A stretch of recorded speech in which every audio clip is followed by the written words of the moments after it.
ক তই ফোনত নকলি যে কি হেল্প লাগিছিলে তোক পিহু মানে মাহী আহিছিলে মাহীয়ে কৈছে ৰেষ্টুৰেণ্টত খাবলৈ যাব বোলে কিন্তু মোৰ এতিয়া এমাৰ্জেঞ্চি কাম এটা ওলাই গৈছে মই মাহীৰ লগত যাবই নোৱাৰিম পিহুটো বেয়া নাপাওঁ যদি মাহীক তোৰ লগতে লৈ যা না ৰেষ্টুৰেণ্টত মাহী কি খাব পিছে খুৱাই লৈ আহিবি বিলটো মই তোক পিছত পে' কৰিম নহ'লে এতিয়া জিপে কৰি দিছোঁ 5,000 এটা এই পইচাৰ কথা পিছত আহিব মাহী মানে কেনেবাকে তই পেটুলি মাহীৰ কথা কোৱা নাই তো নাই জুলি চৰি দেই মই তোক যি হেল্প কৰিলোঁ এইটো ক্ষেত্ৰত কিন্তু মই একো কৰিব নোৱাৰোঁ তোৰ মাহীৰ কথা নজনা নহয় ন মোৰ লগত গ'লে বা কি কাণ্ডখন কৰে ঠিক নাই আৰু এনেই মই লাজ পাবলৈ নাই দেই ৰেষ্টুৰেণ্টত পিহু এনেকৈ না বুলি নকবি না মই পাৰিলেতো তোক নকওঁ নহয় এমাৰ্জেঞ্চি কাম কাৰণেহে তোক কৈছোঁ প্লিজ জানা একো কাণ্ড নকৰে আৰু যদি তেনেকুৱা কিবা কৰে তাৰ দায়িত্ব মই ল'ম তই টেনশ্যন ল'ব নালাগে তই খালি মাহীক লৈ যা প্লিজ এই জুলি তই বৰ ফচাই দিয় আৰু দেই কিছুমান কামত আচ্ছা ঠিক আছে হ'ব মই লৈ যাম আৰু বিল চিল পে' কৰি থাকিব নালাগে তোৰ মাহী যেতিয়া মোৰো মাহীয়ে হয় গতিকে আজি বিলটো মোৰ ফালৰ পৰা পে' কৰি দিম হ'ব দে তোৰ কি কাম আছে যা থেংক ইউ ছ' মাছ পিহু ব'ল মাহী বাহিৰতে ৰৈ আছে তই সোনকালে ৰেডি হৈ মই মাহীক তোৰ লগত পঠাই দিওঁ মাহী মই এতিয়া মোৰ নিজৰ কামত গৈছোঁ তুমি পিহুৰ লগত যোৱা আৰু এটা কথা মাহী পিহুৰ লগত গৈছা গৈ পিনে তাত আকৌ যি টি কামখন কৰি নাথাকিবা তোমাৰ কাৰণে যাতে লাজ পাব লগা নহয় তোমাৰ কথা নজনা নহয় ন গতিকে কি খাবলৈ মন আছে মনে মনে খাবা আৰু আহি দিবা পিহুৱে যেনেকৈ কয় তেনেকৈ থাকিবা দেই তুমি হ'লে বৰ কিবা কিবি কামখন কৰি থাকা লাজ পাই মৰিব লাগিব মানুহৰ আগত হ'ব তই বৰ মোক শিকাব নালাগে এনেই তাই বুঢ়ীজনী মোক শিকাবলৈ আহিছে মই কিবা নাজানো নেকি বাহিৰত গ'লে কেনেকৈ যাব লাগে হ'ব দে মোৰ কাৰণে একো লাজ পাব নালাগে তহঁতে ইমান আৰু যদি লাজ পাওঁ বুলি ভাবিছ তেতিয়াহ'লে দে পইচাকে দি দে মোক মই অকলে যাম ৰেষ্টুৰেণ্টলৈ যি মন যায় তাকে খাই আহিমগৈ মোৰ লগত কোনো যাব নালাগে হ'ব মাহী একো নাই দিয়ক জুলিয়ে এনেই কৈছে আৰু মানে কথাটো কৈছে কাৰণ তাত বহুত ধুনীয়া মানুহ আহে যে ৰেষ্টুৰেণ্টবোৰ গতিকে কিবা যদি এনেই হৈ যায় লাজ পাব লাগিবতো সেইকাৰণে কৈছে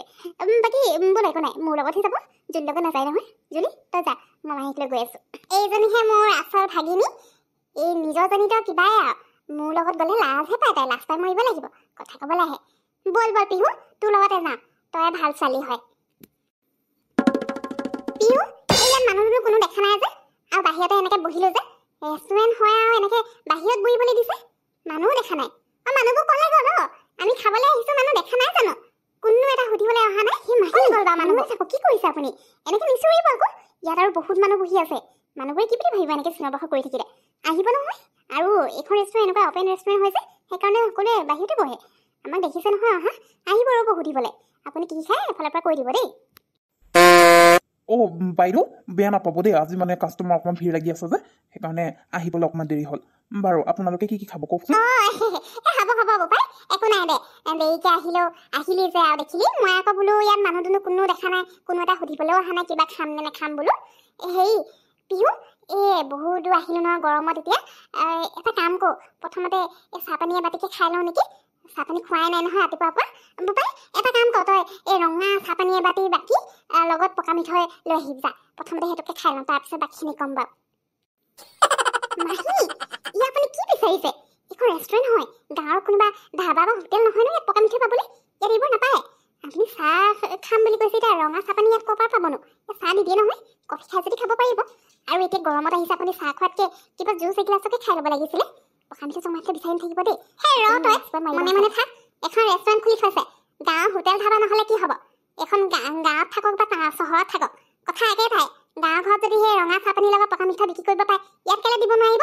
আৰু যদি চাহপানীয়ে নাপায় এখন কেনেকুৱা সেই ৰেষ্টুৰেণ্ট খুলি থৈছে ন মই সেইবোৰ একো নাজানো ল'ৰা তই মোৰ কাৰণে ৰঙা চাহপানী আৰু পকা মিঠৈ লৈ আগে যা তই ইয়াতে ৰৈ আছ যে তোক মই ক'লো নাই ৰঙা চাহপানী আৰু পকা মিঠৈ লৈ আন বুলি সেইবোৰ নাথাকিলে আৰু কেনেকুৱা এখন ৰেষ্টুৰেণ্ট খুলি থৈছ যা ইয়াত কি দাঁত উলিয়াই হাঁহি আছ তোৰ সেই ইয়াত যিটো মালিক হয় কথা লগাই দিম আকৌ তোৰ চাকৰি যাব মই কিবা এটা বিচাৰিছোঁ ইয়াৰ দাঁতকেইটা উলিয়াই হাঁহি আছে ইয়াত যা সোনকালে লৈ আগে মই সেইবোৰ একে নাজানো ইয়াত খাবলৈ আহিছোঁ আকৌ এতিয়া খোৱা বস্তু বিচাৰিছোঁ সেইটো বোলে নাই কেনেকৈ হ'ব এনেকৈ নাই বুলি ক'লে মাহী প্লিজ মনে মনে থাকক না জুলিয়ে ঠিকেই কৈছিলে পাই মাহীৰ লগত আহিলে লাষ্ট টাইম মৰিব লাগিব মাহী এইখন ৰেষ্টুৰেণ্ট নহয় ৰেষ্টুৰেণ্ট বুলিহে কয় আৰু ইয়াত ৰঙা চাহপানী যেনিবা আপুনি খাম বুলি কৈছে কাৰণে আনি দিব কিন্তু পকা মিঠৈ ইয়াত ক'ৰ পৰা পাবনো আপুনি এনেকৈ লাগে বুলি ক'লে আনি দিব নোৱাৰে নহয় ইয়াত যি পায় সেইখিনিহে আপোনাক দিব পাৰিব এটা কাম কৰোঁ নহ'লে মই অৰ্ডাৰটো দিছোঁ আপুনি একদম মনে মনে বহি থাকক মই সেইবোৰ একো নাজানো ৰাতিপুৱাৰ পৰা চাহপানী এবাটি খাবলৈ পোৱা নাই বোলো ইয়ালৈ আহিছোঁ যেতিয়া প্ৰথমতে চাহপানী এবাটি পকা মিঠৈৰ লগত খাম নাই ইয়াত নাই বুলি ক'লে এনেকৈ মই মানি নলওঁ নহয় মই খাম বুলি কৈছোঁ এতিয়া মোক সেইটো বস্তু আনি দিবই লাগিব ল'ৰা আৰু তই এখন বা কি হাঁহি আছ তোক মই আনিবলৈ কৈছিলোঁ নাই চৰকাৰ পাইছ কেতিয়াবা হে দুই চৰ লগাই দিম এনেকৈ হাঁহি থকা মোক চাই হাঁহিবলৈ আহিছে যেন মই কিবা নোকোৱা বস্তুহে দিবলৈ কৈছোঁ নেদেখা বস্তু যা এতিয়া লৈ মই যদি আজি ইয়াত চাহ পানী খাবলৈ নাপাওঁ ইয়াত পৰা মই উঠি নাযাওঁৱেই বাইদেউ আপুনি খং নকৰিবচোন ৰ'ব মই কিবা এটা কৰোঁ আপোনাৰ কাৰণে ৰঙা চাহ আৰু পকা মিঠৈ লৈ আহিছোঁ অকণমান দেৰি খালি বহিব লাগিব দেই সেইটো হ'লে বনাবলৈ অকণমান সময় লাগিব যে আৰু বাইদেউ আপুনি কি খাব মই একো নাখাওঁ মোৰ মাথাটো অকণমান গৰম হৈ গ'ল ঠাণ্ডা কৰিবৰ কাৰণে আইচ ৱাটাৰ এগিলাছ আনিলেই হ'ল দেখিলি বিহু কেনেকৈ মই ইয়াক চিধা কৰি দিলোঁ সিহঁতবোৰক মই চিনি নোপোৱা নহয় তো এই ধনী ধনী মানুহবোৰ দেখিলে যি বিচাৰে সেইটোকে আনি দিব আমাৰ নিচিনা এলা পচা মানুহ দেখিলে বস্তু দিবলৈকে মন নকৰে এইবোৰক মই ভালকৈ চিনি পাওঁ আৰু কেনেকৈ চিধা কৰিব লাগে সেইটোও জানো দেখা নাই এতিয়া কেনেকৈ ৰঙা চাহ আৰু পকা মিঠৈ আনিবলৈ গ'ল নাই বুলি ক'বলৈ আহিছিলে মই কিবা নাজানো বুলি ভাবিছে ইহঁতে বাপেকে